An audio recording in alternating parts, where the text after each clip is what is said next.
Hello everyone, Father Brett here. Thanks for joining me today.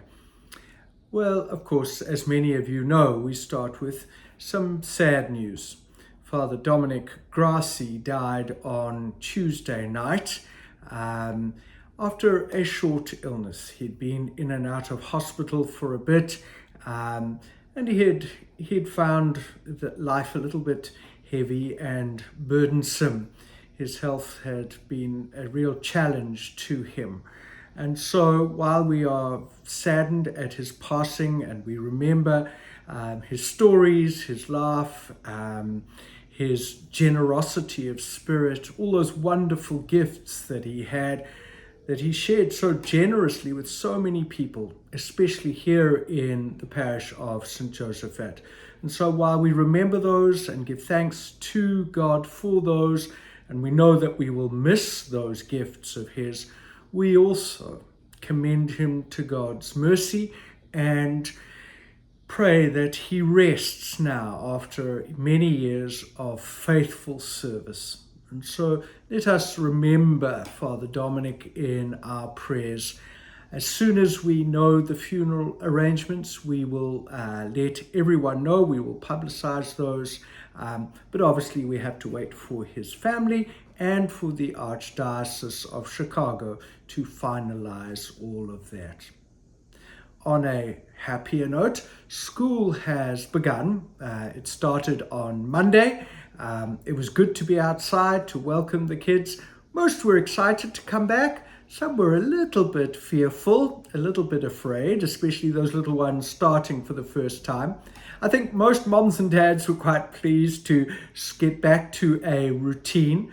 I know the staff are really happy to have everybody back. And from what I gather, meetings, things are progressing and starting well. Let's pray for our youngsters. Let's pray for our teachers and admin staff that this will be truly a great year. You see too that the park, the second phase of the park is underway. They have lifted up the concrete, moved the fountain, and are now leveling it all off. It's going to cause some disruption for a while. It would have been great if this had all happened during the holidays, but it was beyond our control. So let's hope the process now doesn't drag on too long. The Sunday that we're preparing for is the 22nd Sunday of the year in Cycle A. And it follows on from, the gospel follows on from last Sunday. And Jesus tells his disciples, if you want to follow me, you've got to carry your cross. Each and every one of us have crosses to bear.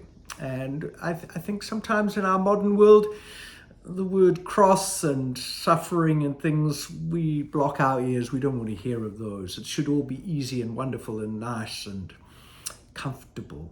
But the cross is really part of human living, but also as a disciple, we have crosses. And I think it's important for us to acknowledge them and to embrace them, to walk with them. Our suffering, is part of what salvation is all about, as we see in Jesus on the cross. And so if he died for us, we need to be willing to maybe have some discomfort and suffering for the salvation of ourselves and for those around us. So let's not run away or deny the cross. It is central to our faith. So let's reflect on that as disciples of Jesus. Josaphat is coming up, so I hope everybody's volunteered and offered to sponsor and get involved and bring friends. It's going to be great. Have a great weekend. Look after yourselves and take care. Bye-bye.